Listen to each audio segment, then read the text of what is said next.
Hello there, my friend. Sam Ogren here from Paperback Friends. Just want to do a little bit of a shout out to my year in review episode. And I promise it's not a filler episode. I just really wanted to take the time to highlight some of the books and writers that really stood out to me in 2025. So first off is Walter Tevis. I'm currently reading this. I haven't gotten very far because I've been quite busy and a little lazy these past few weeks. But as I'm back to work and everything, I'm gonna kick up my reading a bit more again. Read this a while ago, but reviewed it as my anniversary episode. But this was the big standout to me for 2025. The Hustler was honestly one of the best books I've read, at least like during the year and ever. It's so good and I really love it. Tevis is such an interesting writer. He has this sparse way of writing and it's, people say minimalistic, but he doesn't waste my time and I love that. He reads a lot of stuff in between the lines or he kind of weaves them in there and it's just, just loved reading this. It was so good. It wouldn't be a me episode or thing, a Paperback Friends thing, if we didn't talk about Orwell in one way or another. And while I did review 1984, I think this year, maybe in the beginning, I forgot. Now maybe it was 2024, I forget. Regardless, this was the big surprise for me from Orwell, and like Homage to Catalonia was, I did not expect much. I thought, come on, this gotta be bad, but no, it was not. It's such a good autobiography. It's good for its historical account. It's good if you're an Orwellian and you like Orwell, and it's just good. It's interesting and genuinely cool. When he writes about these things, I can't get into it. This video will be too long, but wow, what a surprise that was. So good.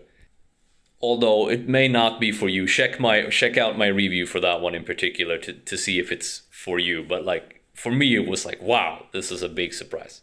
We also finished two series on the podcast that I think we started 2024. Yeah, of course, we started them then. Raven Shadow, Anthony Ryan. Anthony Ryan's prose kicks ass. He's such a good fantasy writer, and he writes really strong, compelling characters.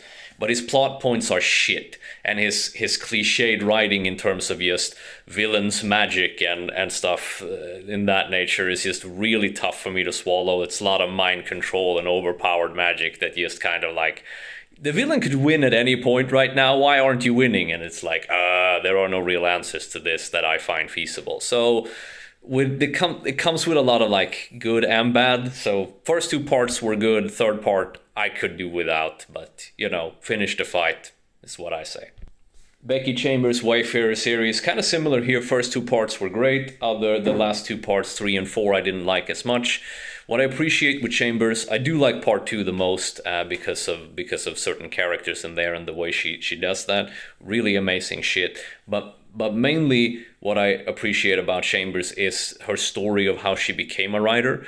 And she's such an inspiring example that anyone can make it as a writer if you're persistent enough. And that and her world building is, I think, her strongest aspects as a writer, from my perspective at least.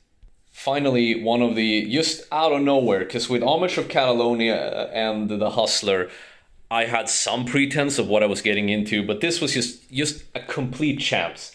I read about it on some kind of like book blog or something. I was Googling for fun one-shot fantasy books, I remember, and Frances Hardinge came up with A Face Like Glass, and I fucking love this book. It was also one of the absolute standouts for the year, and I was so taken with it, the way everything comes together in the end, and just how interesting the world is and how unique it feels, and all the little details in the fantasy about perfume, about wine and shit.